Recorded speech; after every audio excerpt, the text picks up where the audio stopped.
রাজনীতির মধ্যে একটা কথা আছে, রাজনীতি। রাজনীতির অর্থ হলো নীতি নিয়ে চলতে হবে। আর রাজনীতিতে যাদের নীতি নেই তাদের কিন্তু কোনো মূল্যায়ন নেই। আর যাদের মূল্যায়ন করার প্রকৃত অর্থ দরকার তারা কিন্তু মূল্যায়ন পায় না। কারণ নীতিবানরা কখনো মূল্যায়ন পাবে না।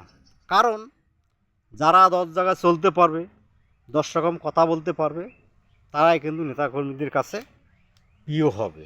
ওই মানুষটা ওই নেতার কাছে কিন্তু ক্ষণিকের জন্য থাকবে, কিন্তু নেতা সেটা বুঝতেছে না। কিন্তু যারা দীর্ঘ সময় ধরে রাজনীতি করতেছে, যারা পদ পাচ্ছে না তারপরও রাজনীতি ধরে আছে, তাদের মূল্যায়ন হচ্ছে না। এরকম রাজনীতি যদি দেশে চলে, রাজনীতি থেকে মানুষ একদিন মুখ ফিরিয়ে নেবে। কারণ যে রাজনীতি অসৎ শিক্ষা, ঘুষ, দুর্নীতি, লুটপাট এবং সন্ত্রাসী কর্মকাণ্ডে বর্তমান রাজনীতি জড়িয়ে গেছে।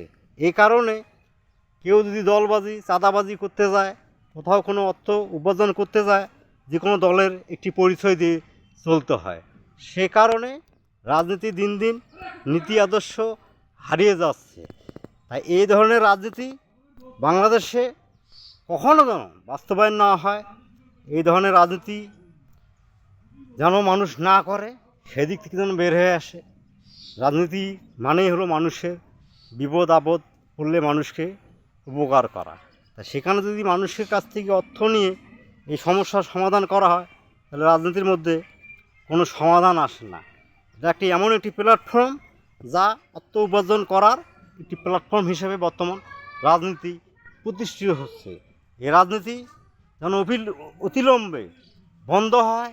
যে নেতারা ব্যাপক অর্থনীতি ব্যয় করতেছে এবং অনেক অর্থের মাধ্যমে মনোনয়ন নিয়ে আসতেছে, তারা এই সমাজে কী আর উন্নয়ন করবে আর জনকল্যাণমূলক কাজ করবে? তারা সবসময় দুর্নীতি এবং লুটপাট নিয়ে ব্যস্ত থাকবে।